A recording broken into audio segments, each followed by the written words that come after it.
Hey everyone, Rich from Rich TCG Bets. Hopefully y'all are having a great day. I wanted to make this video. It's been a couple days since the lore cast and I've been doing some thinking. I am not by any means saying I have the answer to why they made the decision they did, but I wanted to provide some speculation on my end with some background as evidence. But if you're new to the channel, my name is Richard. I love TCGs, I love Disney, and I love data, and I'm combining all that here for you all. So if it's something that you guys enjoy, make sure to stick around. But yeah, as you guys probably all know, and if you don't know, Disney Lorcana announced that the Iconics for Wilds Unknown will be a Buzz Lightyear, which we are all ecstatic about, and we're super excited and kind of figured would be the case. And then Merida from Brave. So another Pixar one.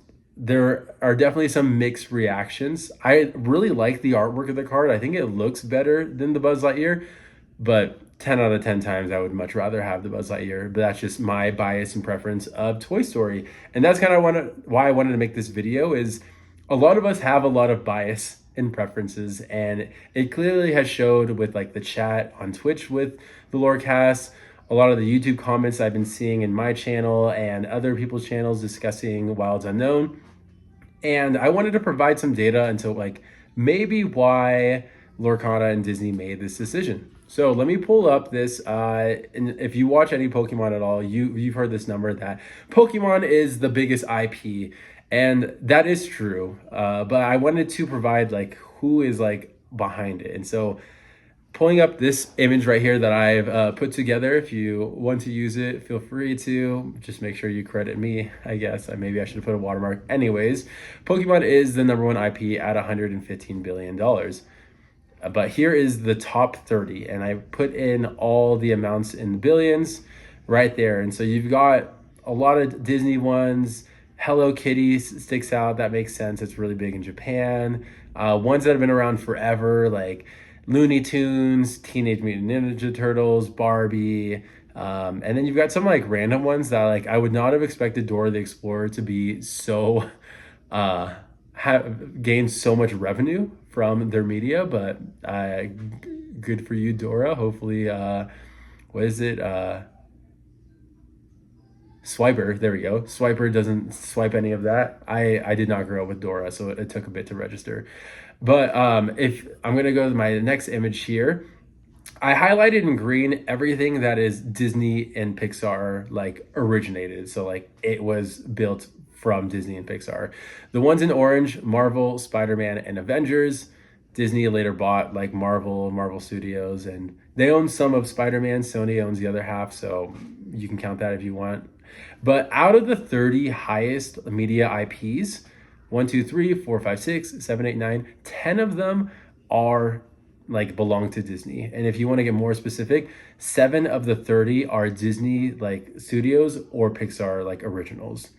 And like just looking at the top 5 right there, you've got Pokemon, Mickey Mouse and Friends, Winnie the Pooh, Star Wars, and Disney Princesses.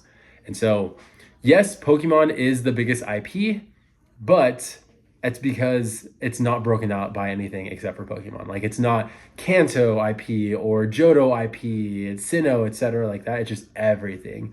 So if Disney wanted to combine everything animated wise, they just Mickey and Winnie the Pooh alone are basically the same as Pokemon. You add in Disney Princesses, Cars, Toy Story, and there's so many that don't even make this list that are popular. Beauty and the Beast, Disney Villains, Coco, Encanto, you know, like so many different IPs out there, but we're just going to focus on this list right here. And I wanted to just bring to attention that obviously, yeah, Mickey and Friends. So that's going to be Mickey, Pluto, Goofy, Minnie, Donald, the gang, but also like Clarabelle, Pete, basically anyone in like that Mickey Mouse universe is going to be there. And it's a pretty high grossing IP. And when we think about the Iconics, Mickey and Minnie are the biggest ones as far as the iconic cards go. We have a small sample size of only 6 out, 8 like of it, like we know about 8, 2 aren't coming out for another month. But Mickey and Mouse and Friends like has a very high like net worth, as you could say, meaning a lot of people love Mickey and Friends.